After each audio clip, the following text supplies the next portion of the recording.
The market square of Calemont had gone silent. Jessamine Thorne pressed her back against the damp stone of the tanner's shop, her breath coming in shallow gasps that fogged in the evening air. Blood dripped from a gash above her left eye, trailing down her temple like a crimson tear she couldn't wipe away. Her hands were shaking too badly to try. 3 days. 3 days since her world had collapsed. 3 days of running through forests and fields, sleeping in ditches, drinking from streams. Her gown, once pale blue silk embroidered with silver thread, hung from her frame in muddy tatters. Her slippers had disintegrated somewhere in the marshlands east of the city. Now she stood barefoot on cobblestones slick with rain, hunted like an animal through the capital of an empire that had once been her home. She could hear them, boots on stone, the clink of armor. Soldiers bearing the crimson serpent of House Ventrell, fanning through the market, checking every doorway, every shadow. Looking for her. Traitor, they called her now. Spy. Enemy of the crown. The lies had come so easily from Lord Corvin's lips. Jessamine closed her eyes, and the memories surfaced unbidden. That night in his study, 4 days ago, when she'd found the letters hidden beneath the false bottom of his desk drawer. Letters bearing the seal of Kestria, Valdoria's oldest enemy. Letters detailing troop movements, supply routes, the rotation of the Emperor's personal guard. Lord Corvin Ventrell, her guardian since her parents' death, the man who'd raised her like a daughter for 12 years, was selling his empire to its enemies. When she'd confronted him, his expression hadn't changed. That was what haunted her most. No shock, no shame. Just that same pleasant smile he wore when discussing the weather or choosing wines for dinner. "My dear Jessamine," he'd said, pouring himself brandy as though they were discussing her embroidery. "You should have pretended you saw nothing. I can't. This is treason. Thousands will die." "Yes, they will." He'd sipped his drink. "The question is whether you'll be among them." She'd tried to run that night, tried to reach the palace, to warn someone, anyone. But Corvin had anticipated her. By morning, the city was plastered with notices bearing her name and face. Jessamine Thorne, wanted for conspiracy against the Empire. Armed and dangerous. Reward, 500 gold crowns. He'd taken every piece of evidence, burned his letters, replaced them with forgeries in her handwriting, hidden in her chambers for the guards to find. Her testimony against his, and he was one of the most powerful lords in Valdoria. She was nothing. An orphan he'd sheltered out of obligation. No family, no allies, no proof. Just a death sentence waiting to be carried out. "She went this way," a voice echoed from the next street. "Check the tanners." Jessamine's heart seized. She pushed off from the wall, forcing her bleeding feet to move, stumbling deeper into the maze of alleys behind the market. The stones cut into her soles. She bit her lip to keep from crying out. Just a little further. Just. She rounded a corner and froze. 3 soldiers stood in the alley ahead, their backs to her. They hadn't seen her yet. They were focused on something else. Someone crumpled against the wall at their feet. A man. Ragged clothes hanging from a thin frame, matted dark hair obscuring his face. Blood pooled beneath him, spreading across the cobblestones from a wound in his side. A beggar from the look of him. One of the countless unfortunates who haunted Calemont's back alleys, invisible to anyone who mattered. "Just finish it," one soldier said, drawing his sword. "Captain wants the streets clear before the Emperor's procession tomorrow. No vagrants, no beggars, no problems. Please." The beggar's voice was rough, weak. "I've done nothing. You exist. That's enough." The soldier raised his blade. Jessamine should have stayed hidden. She should have let them finish their cruel work and slipped away while they were distracted. Self-preservation demanded it. Logic demanded it. But something in the beggar's voice, the quiet dignity beneath the desperation, stopped her. She thought of Corvin, of how easily powerful men discarded the powerless, of how no one had stood for her when the accusations came. The sword began its descent. Jessamine stepped into the alley. "Stop!" The soldiers spun, 3 pairs of eyes fixed on her. The torn dress, the blood on her face, the desperate wildness in her expression. She looked at the beggar. He looked at her. And in that single moment, before she even understood why, Jessamine made a choice that would change everything. "That man," she heard herself say, her voice steady despite the terror clawing at her chest, "is my husband." The silence that followed was absolute. The lead soldier, a thick-necked man with a scar running from his ear to his jaw, lowered his sword slowly. His eyes moved from Jessamine to the bleeding man on the ground, then back again. "Your husband," he repeated flatly. "Yes." Jessamine forced herself to walk forward, each step an act of will. Her legs felt like water. Her heart hammered so loudly she was certain they could hear it. "We were separated in the crowd. I've been searching for him for hours." She knelt beside the beggar, taking his hand in hers. His fingers were ice cold, slick with blood. But when she looked into his face, truly looked, something caught in her chest. His eyes. They were gray. Not the dull gray of stone or ash, but the luminous gray of storm clouds lit from within. And despite the blood, despite the pain etched across his features, those eyes were sharp, calculating, aware. These were not the eyes of a broken man. "Darling," she said softly, willing him to play along. "I've found you." For a heartbeat, he simply stared at her. Then slowly, understanding flickered across his face. "My love." His voice was stronger than it had been moments before. "I knew you'd come." The scarred soldier snorted. "You expect us to believe this filth is married to—" He paused, looking at her ruined dress. "To whatever you are?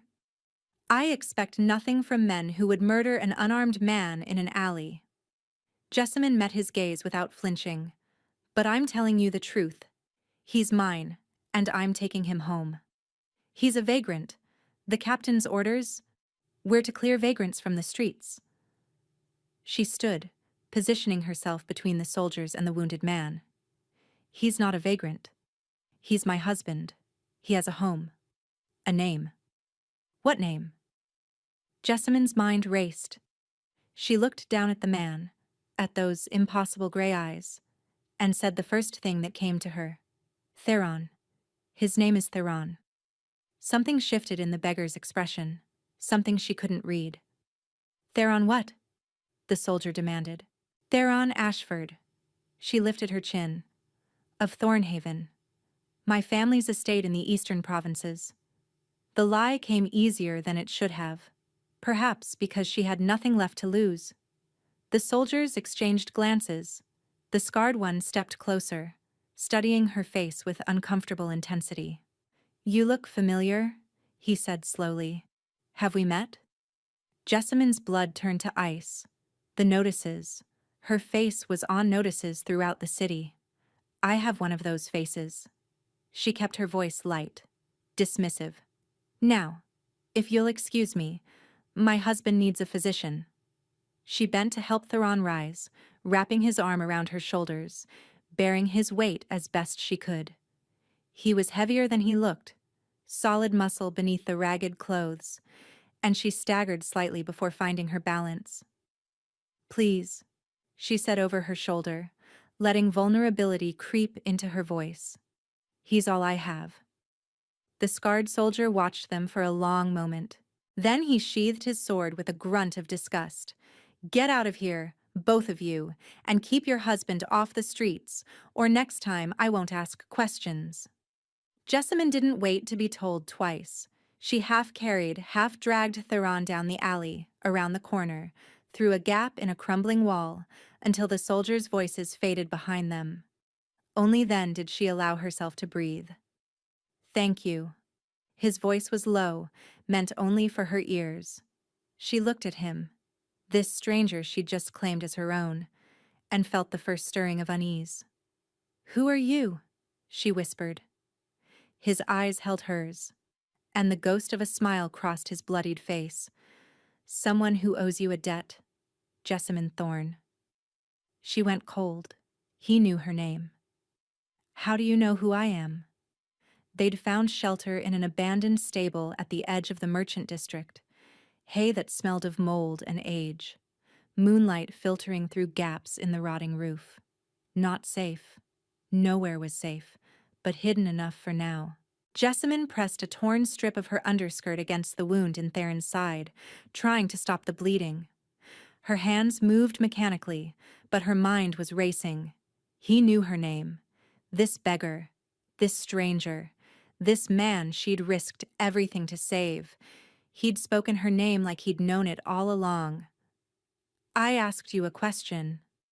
Her voice came out harder than she intended. Theron winced as she applied pressure. In the dim light she could see the wound more clearly now. A blade had sliced deep across his ribs, but it had missed anything vital. Painful, not fatal. He'd live. Whether she would was another matter. "Your face is on notices throughout the city," he said carefully. "Jessamine Thorne, wanted for treason. 500 gold crowns. And yet you let me save you. You played along." She sat back on her heels, studying him. "Why? You could have turned me in, collected the reward. From the men about to kill me?" That ghost of a smile again. "That would have required surviving the next 30 seconds. You're deflecting. I'm evading. There's a difference." Jessamine's eyes narrowed. She looked at him. Really looked. In a way she hadn't had time for in the alley. The ragged clothes were convincing, but now that she was close, she noticed details that didn't fit. His hands, though dirty, bore no calluses of labor. His speech, though careful, carried the precise diction of education. And beneath the grime, his features were too refined, too symmetrical. This was no beggar. "Your clothes don't match your hands," she said quietly. "Your voice doesn't match your station, and that wound—" She gestured to his side. "That's a sword cut. Clean. Professional. Someone tried to kill you deliberately, not randomly." Theron was silent for a long moment. "You're observant." "I'm desperate. There's a difference." He laughed. Actually laughed. Then grimaced as the movement pulled at his wound. "Fair enough." He met her eyes. "You want to know who I am? I'm someone who came to Kalemont looking for a traitor. Someone selling imperial secrets to Kestria. I got close to the truth, and—" He gestured to his bloodied side. "The truth objected." Jessamine's heart stuttered. "The traitor," she breathed. "You're hunting the traitor." "I was, before his men found me first." "Lord Corvin." The name tasted like poison on her tongue. "Lord Corvin Vantrell. He's the one you're looking for." Theron went very still, those storm cloud eyes fixed on her with an intensity that made her skin prickle. "How do you know that name?" "Because he's my guardian. Because I found his letters to Kestria. Because when I tried to expose him, he accused me instead." Her voice cracked. "Because I'm not a traitor. I'm the only one who knows the truth, and no one will ever believe me." Silence hung between them. Heavy. Electric. Then Theron reached into his ragged tunic and withdrew something small. Something that caught the moonlight and gleamed gold. A ring. Heavy. Ancient. Engraved with a symbol Jessamine had seen only once before, on the imperial banners that flew above the palace, the Emperor's personal seal. "What if someone did believe you?"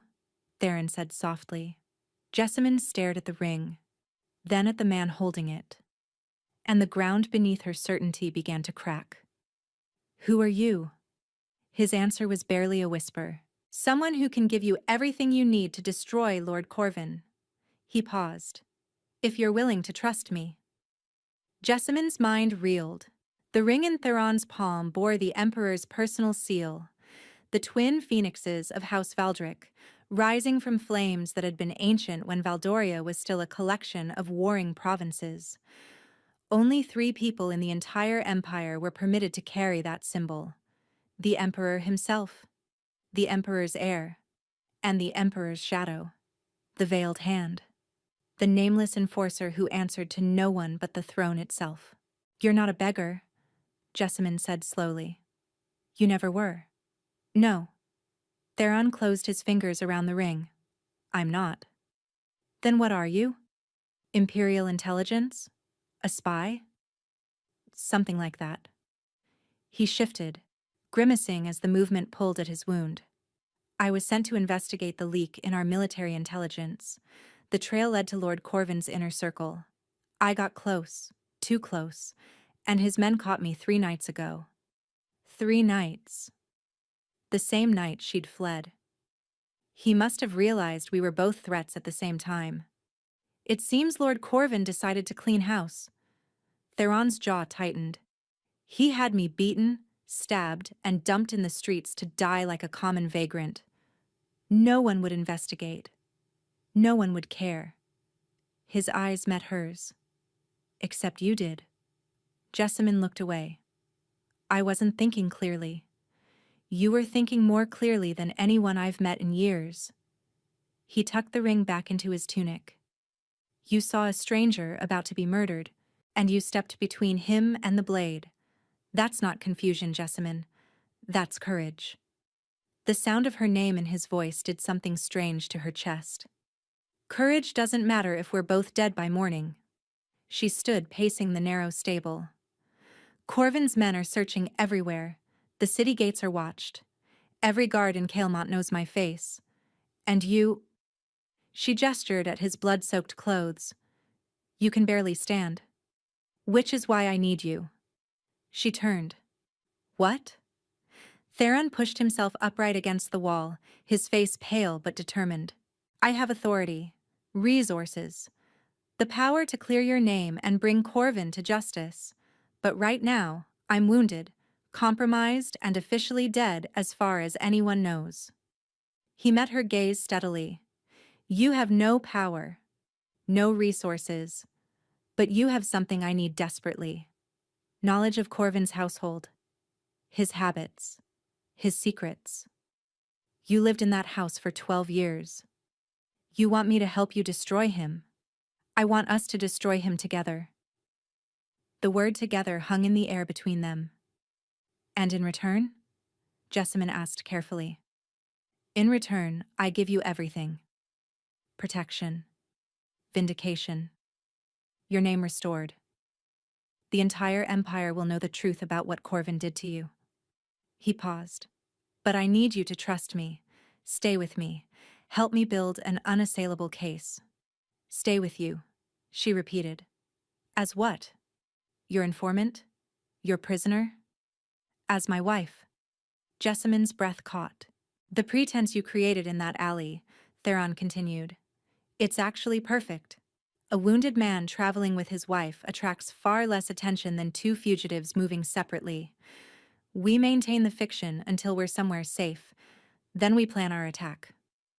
You're asking me to bind myself to a man I don't know, a man who won't even tell me his real position. I'm asking you to survive. His voice softened.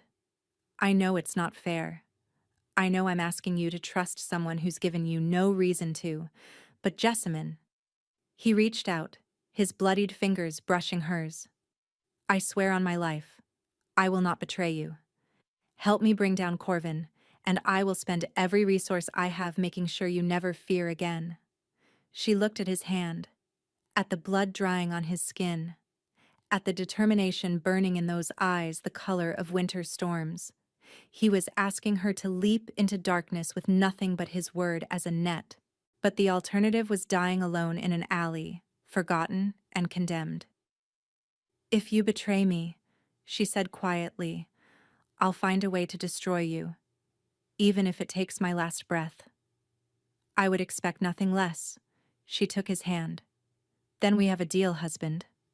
His gaze changed. A flicker of respect, perhaps. Or something deeper she couldn't name. Then let's go, wife. He squeezed her fingers. We have an empire to save. They moved through the city like ghosts. Theron knew Kael'mont's underbelly in ways that surprised her. Drainage tunnels that ran beneath the wealthy districts, abandoned passages connecting cellars of buildings long since condemned, routes that no city map had ever documented. How do you know all this? Jessamine whispered, as they climbed through a gap in a crumbling foundation wall. I've spent years learning how to disappear. His breathing was labored, each step clearly costing him. It's a useful skill in my profession. By the time the eastern sky began to lighten, they'd reached the city's outer edge, a district of warehouses and workshops, where the smells of tanning leather and smoking fish hung thick in the air. Theron stopped before an unmarked door set into a brick wall stained black with soot. Where are we? Jessamine asked. Somewhere safe. He knocked. 3 short raps, 2 long, 1 short. The door opened to reveal a woman with silver-streaked hair and eyes that assessed Jessamine with unsettling precision. You're supposed to be dead, the woman said to Theron. I'm told that often. Mira, this is Jessamine Thorne, wanted for treason, 500 crowns. Mira's gaze didn't waver. You've brought interesting company. She saved my life, and she has information we need. Mira studied Jessamine for a long moment. Then she stepped aside. Brennick won't like this. Brennick doesn't like anything. That's why we keep him. The interior of the building defied its exterior. Where Jessamine expected soot-stained walls and rotting floorboards, she found clean stone corridors lit by oil lamps, furnished rooms, and the distant murmur of voices. What is this place? She breathed. A way station. Theron leaned heavily against the wall, his reserves clearly failing. One of several throughout the city. Places where people like me can disappear when necessary. People like you. Jessamine looked at him. Imperial agents. Among others. They passed through an inner doorway, and Jessamine noticed a name carved into the stone above it. Ashford House. A chill ran through her. The name I invented for you, she murmured. In the alley, Theron Ashford. He paused, something unreadable crossing his face. Interesting coincidence. But the way he said it made her wonder if it was a coincidence at all. Mira led them through a series of corridors to a room containing 2 beds, a wash basin, and a small fireplace, where flames already crackled. The physician will come within the hour, Mira said. Food will be sent. Stay inside. Don't wander. Her eyes flicked to Jessamine. Either of you. She left without another word. Theron collapsed onto the nearest bed with a groan that he clearly couldn't suppress. In the firelight, Jessamine could see how pale he'd become, the blood loss catching up with him. She moved to his side automatically, helping him remove his ragged outer tunic to examine the wound. The bleeding had mostly stopped, but the flesh around the cut was angry, inflamed. This needs proper treatment, she said. It could fester. The physician here is excellent, former military surgeon. His eyes were half closed. You should rest too. When did you last sleep? Jessamine couldn't remember. The last 3 days had blurred into one continuous nightmare of running, hiding, surviving. I'll rest when I know we're actually safe. We're safe here. His voice was fading, exhaustion pulling him under. I promise. She watched him slip into unconsciousness, this stranger who'd become her only ally. His face, relaxed in sleep, looked younger, more vulnerable.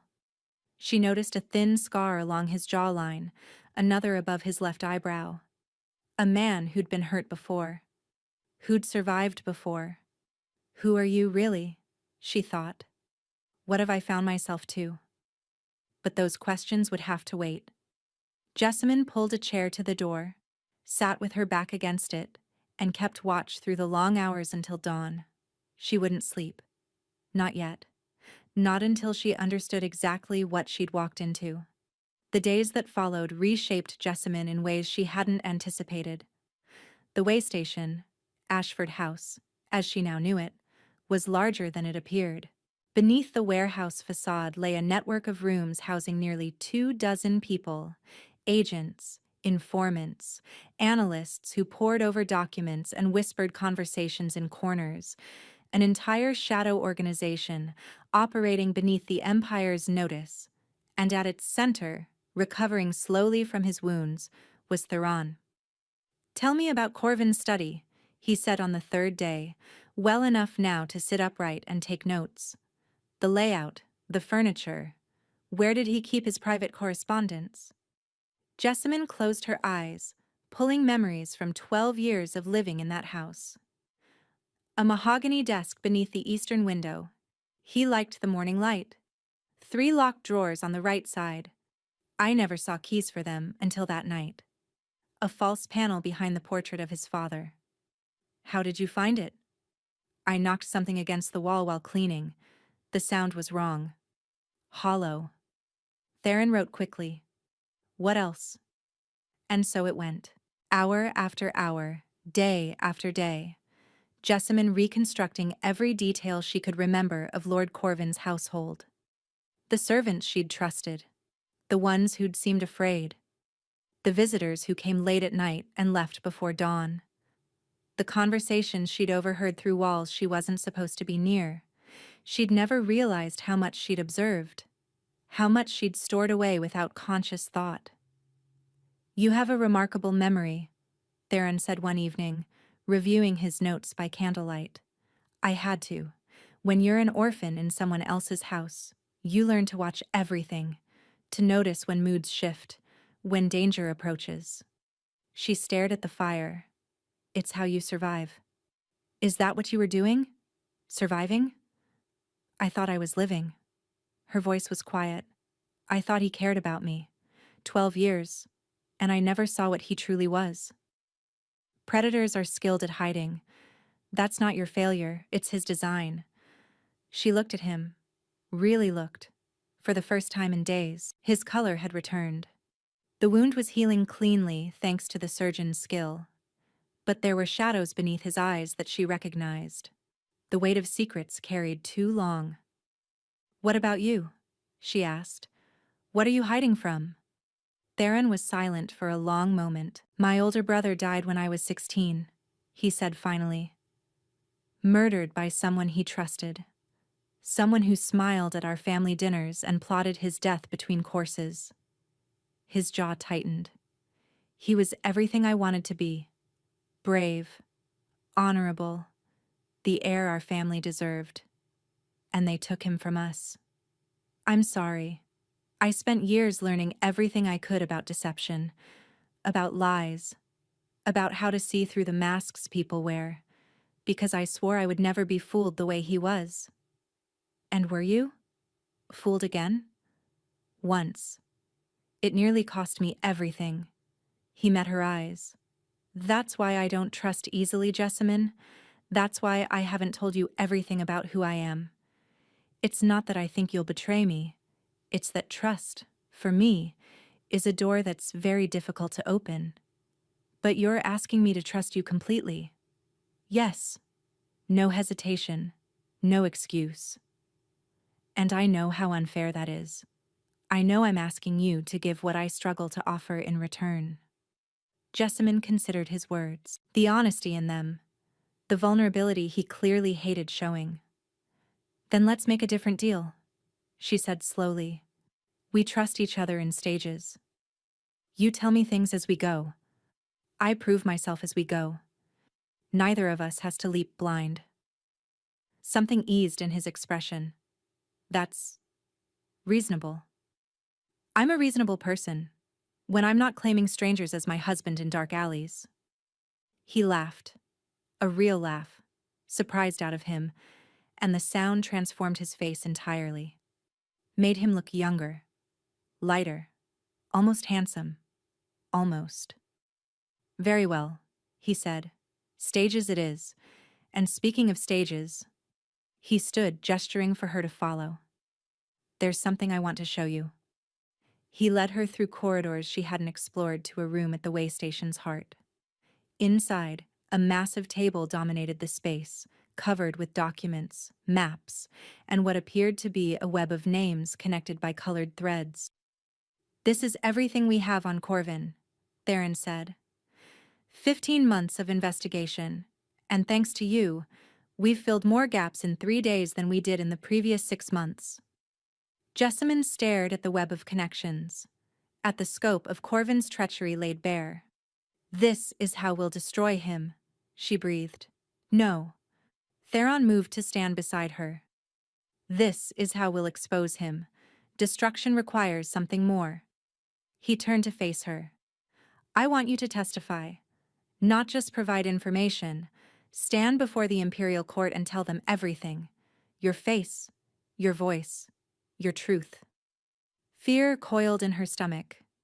They'll never believe me over him. They will. His voice was certain. Because you won't be standing alone. What do you mean? Theron held her gaze with an intensity that made her breath catch. I mean that when you face Lord Corvin, I'll be standing beside you. And when the court sees who I really am, they'll have no choice but to listen. The question burned on her tongue. Who are you? But before she could ask, footsteps echoed in the corridor. Mira appeared in the doorway, her face grim. We have a problem, she said. Corvin knows she's alive. He's doubled the reward and sent hunters beyond the city walls. Theron's expression hardened. How long do we have?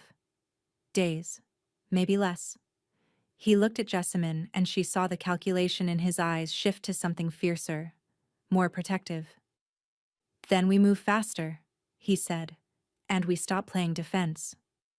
The hunt had begun, and Jessamine realized, with a mixture of terror and exhilaration, that she was no longer the prey. She was about to become something far more dangerous. The test came sooner than expected. 2 days after Mira's warning, Theron called Jessamine to the strategy room. 3 others waited there. Agents she'd come to recognize, but not truly know. Brennick, a scarred man who never smiled. Lysara, a woman whose quiet demeanor concealed a mind like a steel trap. And Dovel, barely older than Jessamine herself, with nervous hands and brilliant eyes. We've identified one of Corvin's informants, Theron said, gesturing to a sketch pinned to the wall. A thin-faced man with a distinctive crooked nose. He operates out of a tavern in the Copper District, the Broken Anchor. He passes messages between Corvin and his Kestrian contacts. You want to capture him? Jessamine said. We want to turn him. Capture creates noise. A turned informant gives us access to Corvin's communications without him knowing we're listening. Brennick grunted. Problem is, he knows all our faces. We get within 10 feet, he bolts. Theron's eyes found Jessamine. But he doesn't know yours. The room went still. You want me to approach him? She said slowly. I want you to convince him you're a servant girl fleeing Corvin's household, someone with information to sell. Theron's voice was steady, but she caught something beneath it. Reluctance, perhaps. You'd wear a disguise. We'd be close by. At the first sign of trouble, you'd intervene. Jessamine studied the sketch, the crooked nose, the thin lips. What's his name? Petrick Vance. He's greedy, paranoid, and utterly without loyalty to anyone but himself. So I appeal to his greed. You appeal to his self-preservation. Lysara spoke for the first time. Tell him Corvin's operation is compromised. Tell him you can prove it. Offer him a way out before the whole thing collapses. A nervous energy coiled in Jessamine's stomach. This was real. Not just providing information from the safety of hidden rooms, actually stepping into danger. And if he doesn't believe me?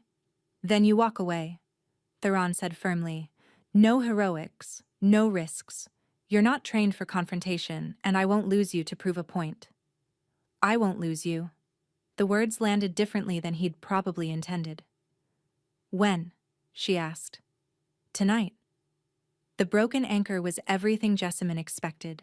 Dim, smoky, filled with people who kept their eyes on their drinks and their business to themselves. She wore rough wool and a servant's cap, her face smudged with strategic dirt. Patrick Vance sat alone in a corner booth, nursing ale and suspicion in equal measure. Jessamine approached with her heart pounding against her ribs. "I have information," she said quietly, sliding into the seat across from him. "About Lord Corvin. Information that could save your life, or end it." Vance's eyes narrowed. "Who are you?" "Someone who knows the letters you carry aren't reaching their destination anymore." A lie, but delivered with conviction. Someone who knows Corvin is looking for a scapegoat, and someone who's offering you a choice. 20 minutes later, she walked out of the tavern with Patrick Vance's agreement to meet Theron's people, and a list of 3 other informants Corvin used throughout the city. When she reached the safe point where Theron waited, his expression shifted through surprise, relief, and something that looked almost like pride. "You did it," he said. "Was there any doubt?" "Yes." He took her hands. "And you proved me wrong." For the first time since her world collapsed, Jessamine felt something she'd forgotten existed. Hope. The weeks that followed moved with relentless momentum. Patrick Vance's information proved invaluable. Through him, they intercepted 3 separate communications between Corvin and his Kestrian handlers. They identified 2 more informants and quietly turned one. The web on the strategy room wall grew denser, the connections clearer. And somewhere in the midst of it all, something else began to grow. Jessamine noticed it in small moments. The way Theron's hand lingered when he passed her documents. The way his eyes found hers across crowded rooms. The way he began sharing things, not just information, but pieces of himself. His favorite book as a child. A collection of hero tales his mother had read to him before she died. The scar on his jaw. A training accident when he was 14, too eager to prove himself. His greatest fear. Not death, but failing the people who depended on him. "Why are you telling me these things?" she asked one night, when they sat alone in the strategy room long after the others had retired. Theron was quiet for a moment. The candlelight carved shadows across his face, softening the sharp angles, revealing the exhaustion he usually hid. "Because I'm tired of hiding," he said finally. "Because you're the first person in years who sees me as something other than a weapon or a title. Because—" He stopped, shaking his head. "Because I'm not pretending anymore, Jessamine. I don't know when it changed. But what I feel when I look at you, it's not strategy." Her breath caught. "Theron, you don't have to say anything. I know this complicates things. I know we're in the middle of something dangerous, and feelings are a liability we can't afford." He stood, moving toward the window, his back to her. "But I couldn't keep pretending I don't." "Don't what?" He turned, and the look in his eyes, raw, unguarded, terrified, stopped her heart. "Don't want you. Don't think about you constantly. Don't imagine what it would be like if this were real, if we were real." Jessamine rose slowly, crossed the room until she stood close enough to touch him. "Who says we're not?" She kissed him. It wasn't gentle, it was desperate. Months of tension and fear and longing colliding in a single moment. His hands found her waist, pulling her closer, her fingers tangled in his hair. And for one perfect infinite breath, nothing existed but the 2 of them. Then the door crashed open. They sprang apart. Mira stood in the doorway, her face white. "Corvin's men," she said. "They've found the way station. They're coming. Now." The next minutes blurred into chaos. Shouted orders. Documents burning in hastily lit fires. Agents scattering through escape routes drilled 100 times but never used.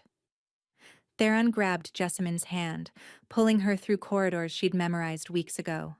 Behind them, she heard the splintering of wood, the clash of steel, screams that cut off too quickly. "Where are we going?" she gasped. "The palace." His voice was grim. "It's time." Time for what? He stopped at a hidden door, turning to face her. His hands cupped her face, the same gesture from moments ago, but weighted now with urgency. "Time for the truth," he said. "All of it. I'm sorry I couldn't give you more warning. I'm sorry this is happening now. But Jessamine," his eyes burned into hers, "whatever happens next, whatever you see, whatever you learn, remember that what I feel for you is real. That was never a lie." "Theron, you're scaring me." "I know." He kissed her forehead. Quick, fierce, desperate. "Stay close to me. Trust me one more time." He opened the door onto darkness, and Jessamine followed him into the unknown. The palace of Valdoria rose against the dawn sky like a mountain of white marble and gold. Jessamine had seen it before, of course. Every citizen of Caelmont had. But she'd never approached it. Never walked through the gates that separated the Empire's heart from its people. Never imagined she'd enter as anything but a spectator at some distant festival. Now she walked beside Theron through corridors that seemed to stretch forever, past guards who stiffened to attention at the sight of him, past servants who bowed and scrambled from their path. Bowed. "Theron," she whispered urgently. "Why are they—" "Not yet." His hand found hers, squeezed. "Trust me." They emerged into a vast chamber, the Hall of Ascension, she realized with a jolt of recognition. She'd seen paintings of this room, the vaulted ceiling painted with scenes of Valdoria's founding, the twin thrones on the raised dais at the far end, the galleries where nobles gathered to witness the Empire's most important moments. The galleries were full now. Hundreds of faces turned toward them as they entered, and at the center of the hall, standing before the empty thrones, was Lord Corvin Vantrell. He looked exactly as she remembered.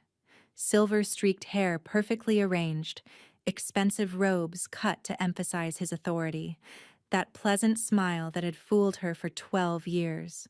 When he saw her, the smile flickered. "Jessamine." His voice carried across the hall, smooth as poisoned honey. "My dear ward, we've been so worried about you." "I doubt that." Her voice came out steadier than she felt. "Considering you tried to have me killed." Murmurs rippled through the galleries. "Killed?" Corvin's laugh was perfectly calibrated, concerned, confused, slightly pitying. "My dear girl, you've clearly been through a terrible ordeal. The strain has affected your mind. Everyone here knows I've done nothing but search for you since your disappearance. Everyone here knows what you've told them." Theron's voice cut through the hall like a blade. "Which is very different from the truth." Corvin's eyes moved to Theron. Something flickered in their depths. Recognition, calculation, the first stirring of fear. "And who are you to speak of truth? Some vagabond she's attached herself to? Some opportunist hoping to profit from her delusions? I'm the one who intercepted your communications with Kestrian intelligence." Theron released Jessamine's hand and stepped forward. "I'm the one who turned 3 of your informants. I'm the one who has documented proof of every secret you've sold, every payment you've received, every Imperial soldier who died because of information you provided to our enemies." The murmurs became a roar. Nobles rose from their seats. Guards shifted uncertainly. "This is absurd." Corvin's composure cracked, just slightly. "You have no authority to make such accusations. You're nobody." "Am I?" Theron reached into his tunic and withdrew the ring, the heavy gold band bearing the twin phoenixes of House Valdric. The hall went silent. "Do you recognize this seal, Lord Corvin?"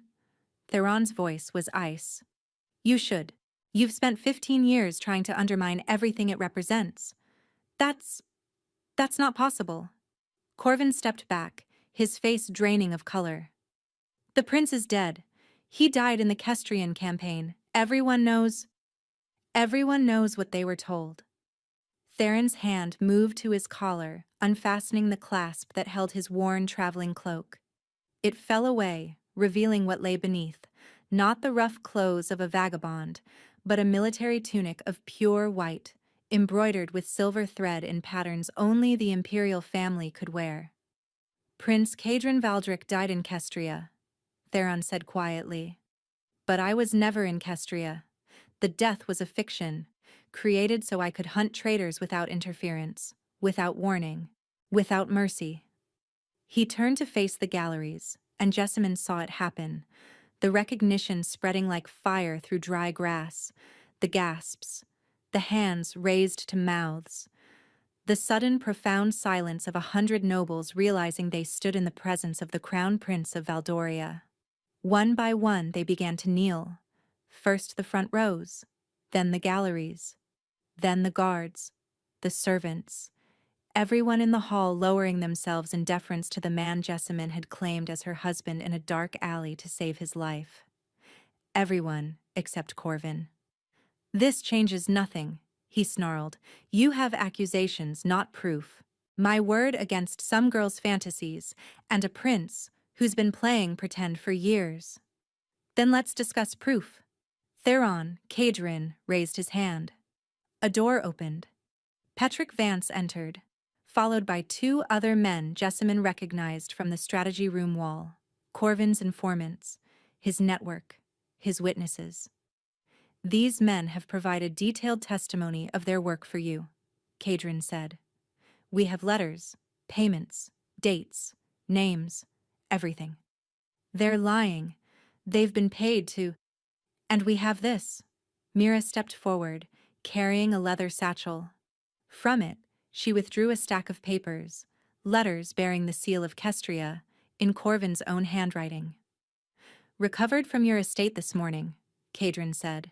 "The false bottom in your desk drawer, the hidden panel behind your father's portrait. Jessamine told us exactly where to look." Corvin's eyes found Jessamine, and for the first time she saw him clearly. Not the guardian who'd raised her, not the pleasant mask he'd worn for years, but the desperate, cornered animal beneath. "You," he breathed. "You treacherous little—" "Careful."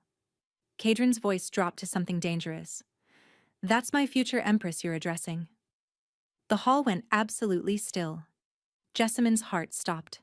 "Future empress?" Cadron turned to her, and in his eyes, those eyes the color of winter storms that had seen her from the beginning, she saw everything he hadn't been able to say. "I told you I'd give you everything," he said softly. "I meant it." Then he turned back to Corvin, and his voice became iron. "Lord Corvin Vantrell, by the authority vested in me as Crown Prince of Valdoria, I place you under arrest for high treason against the Empire. You will face trial, you will face justice, and you will face the truth you tried so hard to bury." Guards moved forward. Corvin struggled, shouted, threatened, but it was over. Everyone in the hall knew it. As they dragged him away, his eyes found Jessamine one last time. "You were nothing," he spat. "Nothing." Jessamine met his gaze without flinching. "I was everything," she said quietly. "You just never saw it." The trial lasted 3 days. 3 days of testimony. 3 days of evidence presented before the imperial court. Letters, ledgers, the damning words of men who'd helped Corvin sell their empire piece by piece.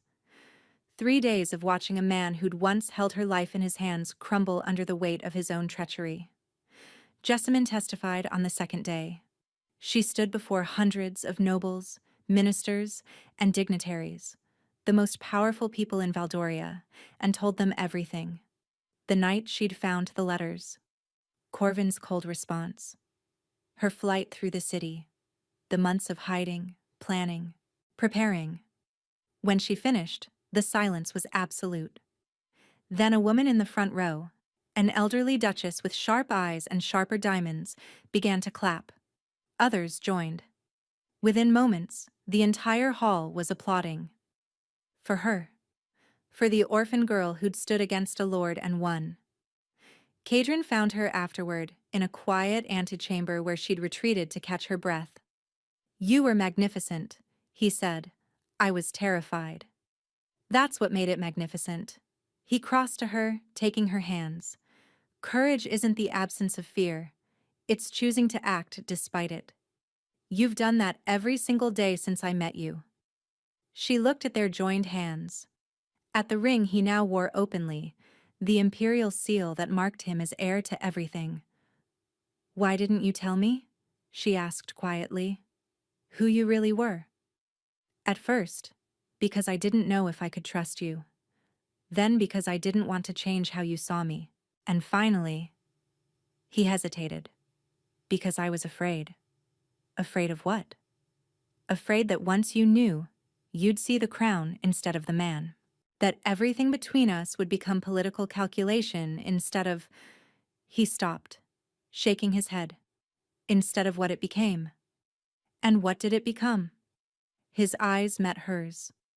Those eyes that had seen her at her lowest, her most desperate, her most vulnerable, and had never once looked away.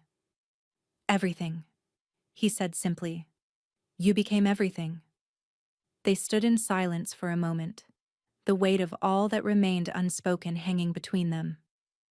Then the door opened. Mira appeared, her expression carefully neutral. "The verdict is in." They returned to the hall together. The galleries were packed even tighter than before, every seat filled, people standing along the walls. The entire empire seemed to be holding its breath. Lord Corvin stood in chains before the twin thrones. For the first time since his arrest, Emperor Valdric himself was present, an aging man with Kadrin's gray eyes and an air of terrible, quiet authority. "Lord Corvin Vantrell, we—" The Emperor's voice filled the hall without effort. "You have been found guilty of high treason, conspiracy with foreign powers, and attempted murder. The evidence against you is overwhelming. Your own confederates have testified to your crimes. You have brought shame upon your house, your name, and the empire you swore to serve." Corvin said nothing. His face was a mask of hatred. "The penalty for treason is death." However, the Emperor's gaze moved to Jessamine, standing beside Kadrin at the base of the dais. "It has been requested that mercy be considered, not for your sake, but for the sake of justice over vengeance." Jessamine felt the weight of 1,000 stares. She'd made that request. She didn't want Corvin's death. She wanted his ruin. His public, permanent, inescapable ruin. "Your sentence is commuted to life imprisonment in the Saltstone Fortress. Your titles are stripped. Your lands are forfeit. Your name will be erased from the rolls of nobility." The Emperor stood.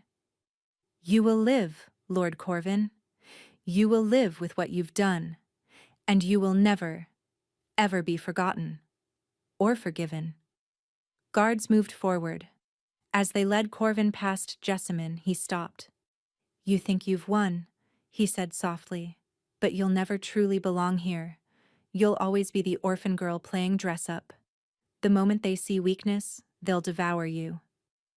Jessamine stepped closer, close enough that only he could hear her response. "You tried to break me," she whispered. "You threw me away like garbage, and I came back as the woman who destroyed you." She smiled, a small, cold, triumphant thing. "I don't need to belong here. I just need to be standing when you fall." They dragged him away. And then, in the silence that followed, Emperor Valdric descended from his throne. He stopped before Jessamine. This man who ruled an empire. This man whose son had asked her to be his empress. "Miss Thorne," he said, and his voice carried through the hall. "My son has told me what you did. How you saved his life without knowing who he was. How you stood against corruption when everyone else looked away. How you risked everything for truth and justice." He extended his hand. "The Empire owes you a debt it can never fully repay, but we can start with this." He gestured, and a servant approached carrying a velvet cushion. On it rested a circlet of silver and sapphires, delicate, beautiful, and unmistakably royal. "The crown of the chosen," the emperor said, "worn by every woman who has stood beside a prince of Valdoria, worn now by you." He lifted the circlet and placed it gently on Jessamyn's head. Then Emperor Valdric, ruler of the greatest empire in the known world, bowed to her. And one by one, every person in the hall followed. Lords and ladies, ministers and generals, servants and guards. They knelt before the orphan girl who'd saved a prince, exposed a traitor, and changed the course of history. Jessamyn stood in the center of it all, the weight of the crown on her brow, tears streaming down her face. She'd been left with nothing, condemned, hunted, forgotten. And now an empire bowed at her feet. That night, Kadrin found her in the palace gardens. The celebration had been overwhelming. Endless introductions, congratulations, questions she didn't know how to answer. She'd escaped as soon as protocol allowed, seeking silence among the moonlit roses and marble fountains. He approached without announcement, settling onto the bench beside her. "Hiding from your new admirers?" "Hiding from everyone." She looked at him. "Except you." The moonlight painted him in silver and shadow. Crown Prince, future Emperor, the most powerful man in Valdoria after his father. And the man who'd held her hand in a dark alley and asked her to trust him. "I have something to say," he began, "and I need you to let me finish before you respond." She nodded. "When I first proposed our arrangement, it was strategy. A wounded agent and a convenient witness, combining resources to achieve a common goal. I told myself that's all it was." He paused. "I was lying. To you. To myself." "Kadrin, let me finish." His voice was gentle but firm. "I think I started falling for you the moment you stepped into that alley. This terrified, desperate woman who saw a stranger about to die and chose to save him anyway. Who claimed a beggar as her husband without knowing his name. Who had every reason to run and instead stood her ground." He turned to face her fully. "I've spent years surrounded by people who want something from me. My title, my influence, my crown. You're the first person who saw me, just me, and chose to stay anyway. You're the first person I've trusted in longer than I can remember. I didn't know who you were. Exactly. You didn't know. And you saved me anyway. You trusted me anyway. You." His voice caught. "You kissed me anyway, before you knew about the crown or the palace or any of it. You wanted me." Jessamyn felt tears prick her eyes. "I still do," she whispered. "The crown terrifies me. The palace overwhelms me. The thought of being empress makes me want to run and never stop." She reached for his hand. "But you I want. The man who found me in the darkness. The man who never once made me feel worthless. The man who looked at a nobody orphan and saw someone worth fighting for. You were never nobody. I know that now, because you showed me." He cupped her face in his hands, the same gesture from the way station, from the strategy room, from every moment when words weren't enough. "I love you," he said. "Not because you saved me or helped me or brought down my enemies. I love you because you're the most extraordinary person I've ever met, and I want to spend the rest of my life proving you deserve every good thing this world can offer." "I love you too." The words came easily now, unlocked by everything they'd survived together. "I didn't plan to. I didn't want to, but I do. Completely." He kissed her then, soft and slow, with all the time in the world, and Jessamyn finally understood what it meant to be chosen. Not for strategy, not for convenience, just for herself. 1 year later, Empress Jessamyn Valdric stood on the balcony of the palace, watching the sun rise over Kelmont. The city had changed since Corvin's fall. His network had been dismantled piece by piece. The families he'd betrayed had received restitution from his seized assets. The soldiers who'd died because of his treachery had been honored with monuments throughout the empire. And Jessamine herself had changed most of all. She was no longer the frightened girl who'd run through these streets with nothing but terror and determination. She was a wife, a leader, and, as of 3 months ago, a mother. Her daughter, Alara, slept peacefully in the nursery, guarded by people Jessamine trusted with her life. Footsteps behind her, familiar, beloved. "You're up early." Cadron wrapped his arms around her from behind, resting his chin on her shoulder. "Couldn't sleep. Too many thoughts." "Good thoughts or bad?" "Good ones." She leaned into his warmth. "I was thinking about that night in the alley. What would have happened if I'd stayed hidden? If I'd let them kill you? Then you'd have saved yourself, made a logical choice, and lost everything that matters." He turned her to face him. A year of marriage, and he still looked at her like she was the most remarkable thing he'd ever seen. "You saved a stranger because it was right," he said. "That's who you are. That's who you'll always be. And that's why this empire is lucky to have you." Behind them, the palace was waking. Servants beginning their routines, ministers preparing for the day's audiences, 1,000 moving pieces in the machinery of empire. And at its heart, 2 people who'd found each other in the darkness and built something extraordinary from the ruins of what they'd lost. Jessamine reached up, touching the circlet she now wore daily, the crown of the chosen, symbol of everything she'd earned. "I pretended to love a beggar to save his life," she said softly. "I never imagined that you'd actually fall in love with him? That he'd give me the whole world in return." Cadron smiled, that rare, unguarded smile that belonged only to her. "You gave me far more," he said. "You gave me hope. You gave me truth. You gave me a reason to believe in people again." He kissed her forehead. "You gave me everything, Jessamine. I'm just spending my life trying to return the favor." She smiled against his chest, holding him close as the sun painted the sky in gold and rose. She'd been abandoned, condemned, left with nothing. And now she had everything that mattered. Because sometimes, the choice to save a stranger becomes the choice that saves yourself. Thank you for staying with us until the very end. If this journey touched something in you, the courage to stand when everything says run, the power of being truly seen, the choice to fight for what's right even when it costs everything, we hope you'll share this story with someone who needs to hear it. Drop a comment telling us your favorite moment and where you're listening from. And if you're ready for another story where love conquers the impossible, subscribe and ring that bell so you never miss the next chapter. You're the reason these stories exist.